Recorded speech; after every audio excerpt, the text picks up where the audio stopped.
Assalamualaikum warahmatullahi wabarakatuh. Salam, Om Swastiastu, Namo Buddhaya, salam kebajikan untuk kita semua. Selamat siang teman-teman Sobat Legal Talk Society yang sedang menonton di YouTube. Pada kali ini kita hadir diskusi baru ya, ini tema baru dari LTS yaitu temanya Law Battle. Law Battle ini merupakan program baru di mana mempertemukan mahasiswa Fakultas Hukum di Perguruan Tinggi Indonesia untuk menambah wawasan mereka untuk pertanyaan-pertanyaan seputar hukum.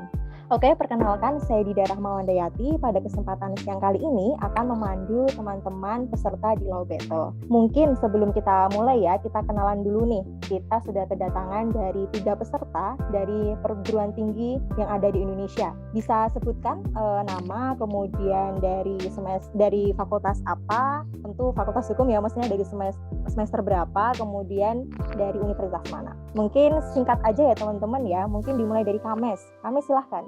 Halo, selamat siang teman-teman. Perkenalkan nama aku Kames dari FH UNS Fakultas Hukum, tentu saja tadi sudah dibilang. Sudah semester 5 ini. Oke, thank you Kames. Selanjutnya Rizky Patria, silahkan. Halo, selamat siang teman-teman semua. Perkenalkan, nama aku Muhammad Rizky Patria. Aku dari Fakultas Hukum Universitas Pajajaran dan sekarang aku sedang menempuh pendidikan pada semester 7. Salam kenal teman-teman semua. Oke, salam kenal Rizky. Selanjutnya ini dari Kevin. Kevin, silahkan Kevin. Selamat siang. Bagi memperkenalkan diri, nama saya Kevin Anjani. Saya dari Universitas Kristen Maranatha. Saat ini saya sedang menempuh pendidikan hukum di semester 5. Thank you Kevin. Jadi peserta kali ini kita menyeluruh ya teman-teman, ada yang dari Bandung, ada yang dari Jawa Tengah. Nah ini nanti teman-teman silahkan nih adu pengetahuan umum mengenai hukum. Oke, sebelum kita mulai ada beberapa ketentuan yang ingin saya sampaikan, yaitu ada 3. Yang pertama, siapkan kertas, kemudian ballpoint atau spidol nih. Oke, yang kedua nih, waktu menjawab nanti 15 detik, di 5 detik terakhir nanti akan saya berikan aba-aba kalau tandanya menuliskan jawabannya udah selesai. Kemudian yang ketiga, dilarang berdiskusi dengan teman ataupun membuka di internet melalui gadget ataupun melalui laptop. Nah, nanti teman-teman silahkan pure jawaban itu dari teman-teman. Bagaimana teman-teman udah siap? Siap. Oke, siap. Ada 15 pertanyaan. Sekarang kita mulai dari pertanyaan yang pertama. Pasal 1320 KUH Perdata mengatur mengenai syarat sah perjanjian. Apa syarat sah perjanjian tersebut? 5, 4, 3, 2, 1. Selesai, silahkan diangkat kertasnya. Oke, sepakat sama kecakapan. Oke. Terus yang lainnya bisa dibantu dibacakan. Kames mungkin jawabannya? Ada 3, Kak, baru 3, kurang 1. Kesepakatan. Oke. Cakapan. Suatu hal ya? Ya, kurang. Itu belum selesai ya? Itu belum selesai. Oke. Atau Rizky, tadi yang belum satunya? Kalau aku sudah ya. Kalau aku baru kecakapan ya? Iya. Oke, jadi kan di KUH Perdata itu kan ada 4 teman-teman syarat sah perjanjian, seperti kayak kesepakatan, kemudian kecakapan atau cakap berbuat hukum, kemudian ada objeknya sama klausa yang halal. Nah, teman-teman ini belum selesai menjawab, jadi 0 poin semuanya ya. Oke, sekarang masuk soal yang kedua. Oke, yang kedua ya, sebutkan jenis-jenis pidana pokok menurut hukum pidana. 5, 4, 3, 2, 1. Selesai. Silahkan diangkat. Oke, Kames silahkan bacakan. Ada pidana penjara, pidana mati, pidana kurungan, pidana denda, sama tutupan. Oke, betul. Udah ada 5, betul. Terus selanjutnya, Kevin. Apa Kevin? Dibantu dibacain Kevin. Penjara sama denda. Oke, terus satunya. Rizky. Penjara, pidana kurungan, sama pidana denda. Yang betul tuh baru Kames. Kames udah dapat 1 poin. Untuk Rizky sama Kevin 0 poin ya. Karena kan di dalam pasal 10 KUH pidana itu ada 5 jenis-jenis pidana pokok. Yang pertama itu ada pidana mati, pidana penjara, kemudian pidana kurungan, pidana denda, sama pidana tutupan. Oke, yang ketiga. Peraturan hukum yang khusus mengesampingkan peraturan hukum yang umum. Pengertian ini merupakan pengertian dari asas 5, 4, 3, 2, 1. Selesai. Silahkan angkat. Lex specialis derogat legis generalis. Oke, Rizky. Yang lainnya? Kames sama Kevin? Lex spesialis derogat legis generalis. Oke, siap. Untuk Kevin? Lex spesialis derogat legis generalis. Oke, berarti betul semua ya. Nah, ini teman-teman keren nih. Ya, jadi Lex spesialis derogat legis generalis itu merupakan salah satu asas ya dalam hukum yang mengandung makna bahwa aturan hukum yang khusus mengesampingkan aturan hukum yang umum. Misalkan nih, teman-teman ada tapi tingkatannya sama ya. Atau dalam satu rumpun kayak misalkan KUH dagang itu menjadi lex spesialis dari KUH perdata. Soal keempat, sebutkan 3 hak atas tanah yang diatur dalam Undang-Undang Pokok Agraria. 5, 4, 3, 2, 1. Oke, selesai. Ayo, Kames apa itu? Nggak tahu. Oke. Kevin. Kevin apa Kevin? Hak milik, hak guna bangunan, sama hak guna usaha. Oke, betul. Terus Patria? Hak ulayat ya kalau aku, Pak. Hak tanah ulayat maksudnya. Hak ulayat. Oke. Untuk hak atas tanah itu diatur di pasal 16 Junto 53 Undang-Undang Pokok Agraria. Itu sebenarnya ada 8. Ada 8 hak. Yang pertama itu hak milik, hak guna usaha, hak guna bangunan, hak pakai, hak sewa, hak membuka tanah, dan hak memungut hasil hutan. Nah, ini teman-teman selagi menyebutkan 3 tadi yang Kevin tadi itu udah benar. Nomor 5 ya. Nomor 5. Sebutkan 5 lembaga yang diatur di dalam Undang-Undang Dasar 1945. Silahkan dijawab. 5, 4, 3, 2, 1. Silahkan diangkat. Rizky Patria apa aja? DPR, MPR, ya, DPRD, Presiden, apa lagi tuh? Baru 4 ya? Ya. Oke. Nah, ini teman-teman harus menyebutkan 5 ya. Terus selanjutnya, Kames apa aja? Masih 4 Kak, sama kayak Ricky. Oke, masih 4. Terus selanjutnya, Kevin apa aja Kevin? Aku Presiden, Mahkamah Agung, Mahkamah Konstitusi, Komisi Yudisial, sama DPR. Oke. Berarti yang lengkap baru Kevin ya. Beberapa yang diatur tuh misalkan ada 8 ya teman-teman. Kayak ada MPR, kemudian ada Presiden dan Wakil Presiden, DPD, BPK masuk loh diatur dalam Undang-Undang Dasar. Kemudian ada Mahkamah Agung, Mahkamah Konstitusi, pasal 24C itu. Kemudian sama Komisi Yudisial. Sekarang kita ke soal nomor 6. Asas berlakunya hukum pidana yang didasarkan pada kewarganegaraan seseorang yang melakukan suatu perbuatan dimanapun ia berada. Merupakan pengertian dari asas 5, 4, 3, 2, 1. Ayo silahkan diangkat.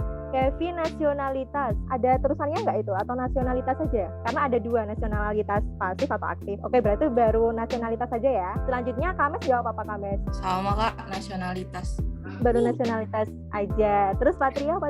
Kalau aku azas universalitas. Apa itu universalitas? Oke. Jadi semuanya 0 ya teman-teman. Jadi asas berlakunya seseorang ya, dimanapun ia berada, melakukan perbuatan dimanapun ia berada itu adalah nasionalitas aktif atau personalitas. Soalnya kan ada nasionalitas yang pasif ya. Jadi kalau yang asas ini itu ketentuan hukum pidana di Indonesia berlaku bagi warga negara Indonesia yang melakukan tindak pidana dimanapun ia berada. Ini dijelaskan dalam pasal 5 KUHP. Dikatakan nasionalitas aktif karena berhubungan dengan keaktifan berupa kejahatan dari seseorang warga negara. Oke ya, berarti di sini nggak ada yang betul ya, semuanya 0 ya. Kita ke soal nomor 7. Sebutkan 3 macam hak yang dilindungi oleh hak kekayaan intelektual.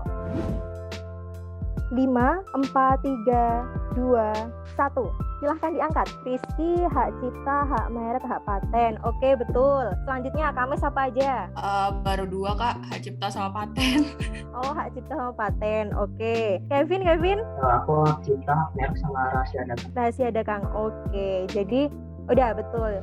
Jadi teman-teman, pengaturan hak kekayaan intelektual itu kan diatur ada dua yang di Indonesia, yaitu hak cipta sama hak kekayaan industri. Cuman hak kekayaan industri kan dibagi banyak ya, ada hak merek, kemudian hak paten, hak desain industri, rahasia dagang, perlindungan varietas tanaman. Nah, itu selagi teman-teman bisa menjawabkan 3, itu kalian mendapatkan poin 1.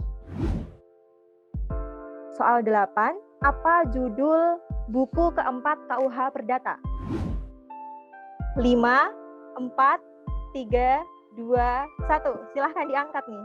Oke, Kevin, Bukti, dan Daluarsa. Oke, selanjutnya Kames. Pembuktian dan daluarsa. Oke, selanjutnya Kevin. Bukti dan daluarsa, Kak. Oh, ini apa Patria? Kalau aku keluarga, Kak.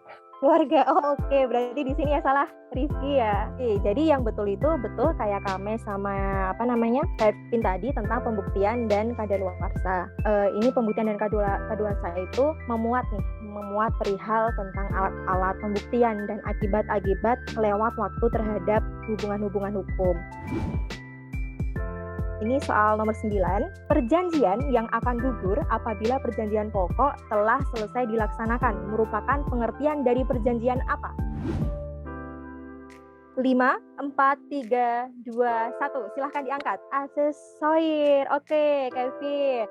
Terus Patria, perjanjian. Oke. Kames apa Kames? Belum. Oke, berarti yang betul Kevin ya, asesoir.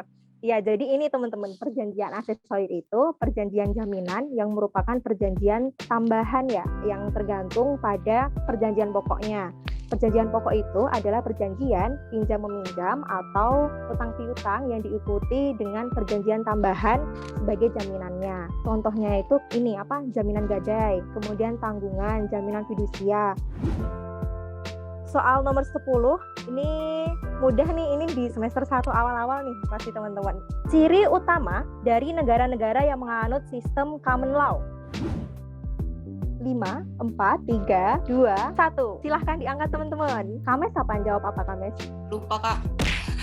Lupa. Oke, Kevin? Sumpah Kevin deh. apa?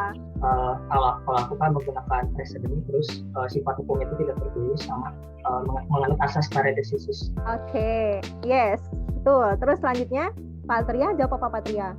Kalau aku hukumnya didasarkannya atas keputusan hakim, Kak. Hukum berdasarkan atas putusan hakim. Oke, mungkin teman-teman kalau bisa jawab 2 ya, itu akan mendapatkan poin 1. Tapi ini yang paling lengkap itu adalah punya Kevin. Kevin menjawab tentang jurisprudensi ya sebenarnya. Jadi ciri utama dari negara yang menganut common law system itu yang pertama itu ada jurisprudensi, itu sebagai sumber hukum utamanya atau diakuinya jurisprudensi sebagai sumber hukum. Kemudian yang kedua menganut decisis atau sistem preseden. Kemudian yang ketiga itu ada adversary system dalam proses peradilan. Oke, soal nomor 11 nih teman-teman. Ini mudah sekali nih, teman-teman pasti di luar kepala bisa. Asas apakah yang merupakan pengertian bahwa hukum pidana adalah upaya terakhir dalam penegakan hukum? 5, 4, 3, 2, 1. Silahkan diangkat. Kames ngejawab apa Kames? Lagi, Kak, baru mau nulis. Baru mau nulis. Oke, udah 15 detik Kames. Oke, selanjutnya Kevin jawab apa? Ultimum remedium, Kak. Oke, betul. Patria? Sama, Kak, ultimum remedium. Oke, ultimum remedium. Iya, betul. Jadi jawabannya adalah ultimum remedium. Ini adalah hukum pidana dijadikan upaya terakhir dalam penegakan hukum. Sehingga kalau misalkan ada perkara yang diselesaikan melalui jalur kayak mediasi, negosiasi, itu lebih diutamakan daripada langsung dijatuhkan hukuman pidana. Oke, soal selanjutnya nomor 12, teman-teman. Apa nama asas peniadaan pidana sebagaimana diatur dalam pasal 76 KUHP? 5, 4, 3, 2, 1. Silahkan diangkat. Rizky, kamu menjawab apa Rizky Patria? Asas nebis in idem. Oke, Kevin jawab apa? Asas pemaaf, Kak. Asas pemaaf. Oke, selanjutnya Kames apa Kames? Belum juga, Kak, baru nulis asas. Oh, baru asas. Oke. Iya. Jadi yang betul adalah Rizky Patria ya, apa nebis in idem. Jadi pengertian dari nebis in idem ya teman-teman kalau masih ingat itu terhadap perkara yang sama tidak dapat diadili untuk yang kedua kalinya, ataupun maksudnya seseorang tidak dapat dituntut untuk kedua kalinya atas perbuatan yang sama dan telah ada keputusan dari hakim atau berkekuatan hukum tetap. Oke teman-teman, kita lanjut ke soal nomor 13. Sebutkan 3 alat bukti dalam hukum acara perdata. 5, 4, 3, 2, 1. Oke, silahkan diangkat. Surat, keterangan saksi, sumpah. Oke, good. Selanjutnya. Surat sama saksi. Apa su? Persangkaan, surat sama saksi. Oke, selanjutnya Rizky Patria apa? Kalau aku ada keterangan saksi, surat sama keterangan tergugat kan. Keterangan tergugat. Oke, keterangan tergugat ya. Nah, ini teman-teman, keterangan tergugat tuh nggak diatur ya. Jadi Kames sama Kevin tadi udah betul ya menjawab 3. Di dalam pasal 164 HIR atau junto di 1866 KUH Perdata itu dijelaskan alat bukti hukum acara perdata itu ada 5, yaitu yang pertama bukti tulisan, bukti kesaksian, kemudian ada prasangka, pengakuan betul ya, pengakuan ini dari terdakwa, betul, dan sumpah. Jadi betul semua nih teman-teman. Soal 14 yaitu Montesquieu mengemukakan ada trias politika yang membagi kekuasaan menjadi 3 dan apa saja itu kekuasaan. Silahkan sebutkan. 5, 4, 3, 2, 1. Silahkan. Ayo Rizky duluan apa? Eksekutif, legislatif, yudikatif. Oke, good. Selanjutnya, Kames. Sama eksekutif, legislatif, yudikatif.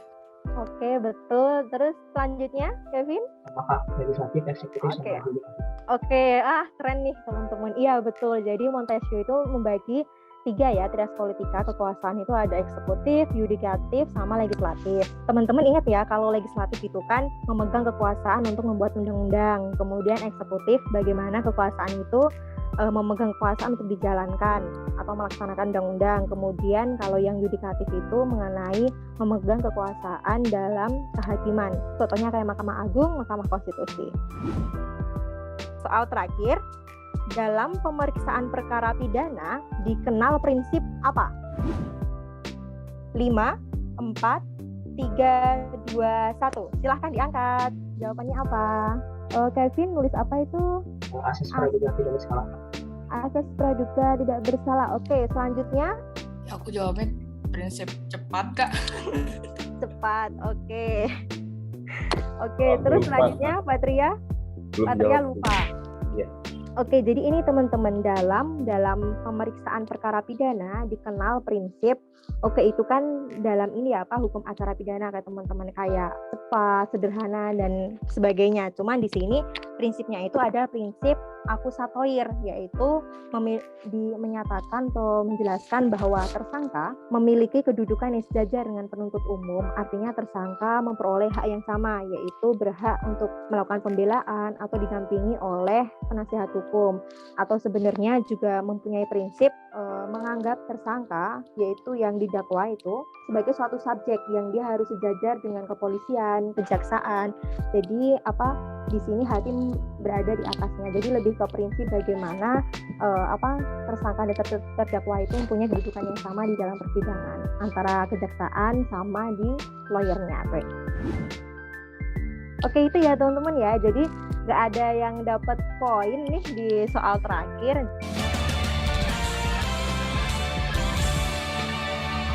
Oke, itu aja sih teman-teman soal di Law Battle kali ini. Kita langsung tutup ya. Terima kasih teman-teman sudah bergabung bersama kami di Law Battle di acara Legal Talk Society. Ajang ini bukan untuk mengukur seberapa pintar atau seberapa wow teman-teman, tapi bagaimana kita belajar bareng ya teman-teman untuk mengukur, mengasah dari mata pelajaran yang telah kita pelajarin di masa perkuliahan. Itu terima kasih saya ucapkan kepada ketiga peserta di Law Battle kali ini. Saya mohon maaf apabila ada salah kata, dan tetap ini ya teman-teman pantengin atau asas-asas di hukum kayak gitu. Jadi itu lebih dihafalin lagi. Nanti untuk lebih lanjutnya teman-teman bisa belajar materi hukum selanjutnya. Oke, itu ya teman-teman ya. Kita udah selesai. Terima kasih. Jangan lupa selalu follow, selalu mengikuti kita di akun media sosial LPS. Sampai jumpa semuanya. Terima kasih. Selamat siang. Sehat selalu ya.